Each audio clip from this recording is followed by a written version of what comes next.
Hello student, we continue the chapter Earth's natural satellite.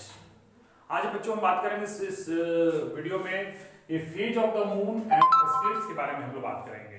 तो phase का means आप देखते होंगे कि सन जो हर दिन उसका शेप चेंज होते रहता है, कभी पूरा गोल, पूरा उससे फिर आधा, कभी पूरा कंप्लीटली वो डार्क हो जाता है, फिर पूरा फुल मून हो जाता है। ऐसा क्यों होता है? हाँ, तो इसी को हम लोग कहते हैं different shape of the moon as the visible from the earth, this is called phase. इसी को हम लोग फेज कहते हैं। और due to the shape of the during the particular phase depend on the light part that can be seen of the time of the earth। उस पर सबसे पहले डिपेंड करता है, इसका जो रीजंस होता है उस पर डिपेंड करता है लाइट, उस पर जो सन का जो उस पर पड़ता है उसका वो लाइट के पे ही, क्योंकि वो अपना मून का अपना कोई लाइट नहीं होता है। They shine by the reflection of the sun ray, वो सन रे तो जैसा जैसा उसका लाइट पड़ता है उसी हिसाब से उसको क्या होता है कि उसका जो शेप जो है वो चेंज हो जाता है। तो बच्चे समझ में आया कि इसका शेप क्यों चेंज होता है? इसका कारण होता है लाइट का जैसे पड़ेगा, जितने भाग को पड़ेगा उतने भाग वो चमकदार दिखता है, बाकी वो नहीं दिखता है। कारण क्या होता है कि हमारा जो मून और अर्थ दोनों रोटेट कर रहे हैं, और हमेशा रोटेट करने से उसका जो डायरेक्शन और चेंज हो जाता है, डायरेक्शन नहीं सॉरी उसका पोजीशन चेंज होने की वजह से क्या होता है, ऐसा होता है। ऐसे अप्रॉक्स जो हमारे जो ये सैटेलाइट है 28 डेज अप्रॉक्स लगता है पूरे अर्थ को एक राउंड लगाने में। इसलिए इसका देखिएगा शेप हमेशा इसका 15 दिन में चेंज, फिर वो अमावस्या पूर्णिमा के बारे में आप लोग अच्छी तरह से जानते होंगे। इसको हम लोग फुल मून और एक डार्क मून भी कहते हैं, न्यू मून भी कहते हैं, ठीक है। उस पर हम लोग बात करेंगे इलेक्ट्रिस लूनर स्क्लिप्स एंड सोलर स्क्लिप्स। स्क्लिप्स क्या होता है? स्क्लिप्स दैट मींस जैसे कि हम लोग को कोई ओपेक ऑब्जेक्ट के रास्ते में सॉरी लाइट के रास्ते में अगर वो ओपेक ऑब्जेक्ट आ जाता है तो उसके जस्ट अपोजिट साइड में एक डार्क पैसेज बनता है, इसको हम लोग शैडो कहते हैं। जस्ट लाइक तो क्या होता है कि ये जो एस्ट्रोनॉमिकल बॉडीज है, जिसको कहते हैं मतलब जो आपका जो मून है, उसके बाद अर्थ है, इसका जो मून और अर्थ का जो एक जब ऐसा डायरेक्शन में सन के बीच ऐसे डायरेक्शन में आ जाता है जिसका शैडो बहुत बड़ा एरिया में जो दिखता है, इसकी वजह से क्या होता है ये कभी कभी आपको लगता है कि वो मून नहीं है, कभी कभी लगता है सन नहीं है। तो ये दो तरह का जो होता है, दो चीज जो है जिसमें हम लोग कहते हैं लूनर स्क्लिप। इसमें क्या होता है कि आपको मून नहीं दिखेगा, और सोलर स्क्लिप में सन नहीं दिखेगा, जिससे हम लोग कहते हैं ग्रहण कहते हैं इसको, चंद्र ग्रहण और सूर्य ग्रहण। तो ये चंद्र ग्रहण कैसे लगता है? When earth come between sun and moon, sun और मून के बीच में जब अर्थ आ जाता है एक सीध में, जैसे कि देखिए इस फिगर में देखिए, इस फिगर में देखिए सन है, अर्थ है, मून है, एक सीध में। When sun, earth and moon come to the one straight line, then shadow of the earth fall on the moon, show that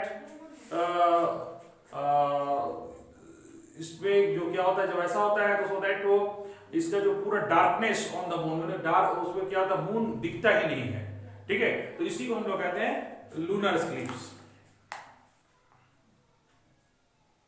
When moon is only partly hidden, when the moon is completely in the shadow of the earth, it's a total lunar eclipse। और जब कभी आंशिक रूप से करता है उसको हम लोग कहते हैं partially lunar eclipse। और उसमें जस्ट लाइक इसमें लूनर सोलर eclipse में जब when moon come between sun and earth, then shadow of the moon fall on the earth। In this situation, sun not be visible for the on the earth, वो अर्थ से वो दिखता नहीं है, इसी को हम लोग कहते हैं solar स्क्लिप्स। And when the sun is completely hidden by the shadow of the moon, it is a total solar eclipse।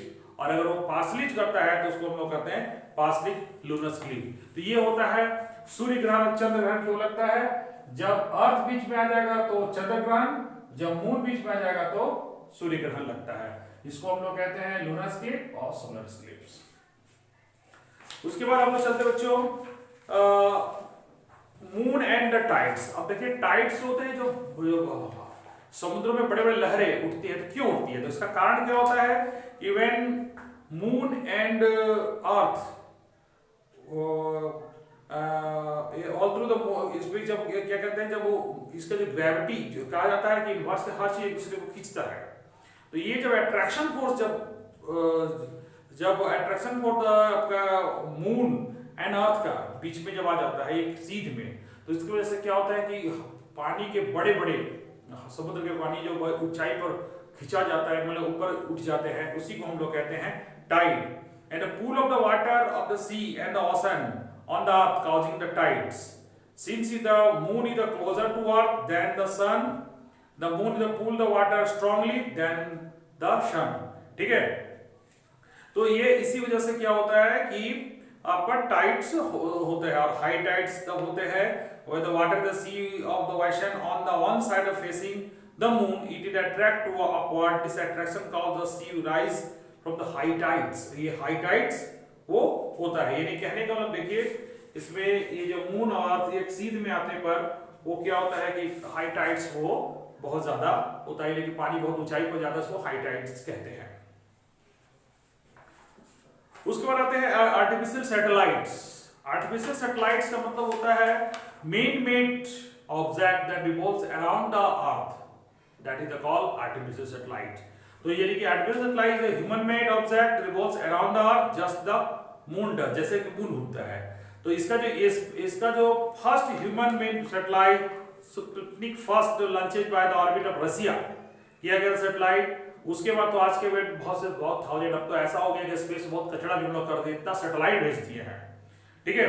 और 12 April 1961 major Yuri the Gagarin is the Russian become first man go to the space.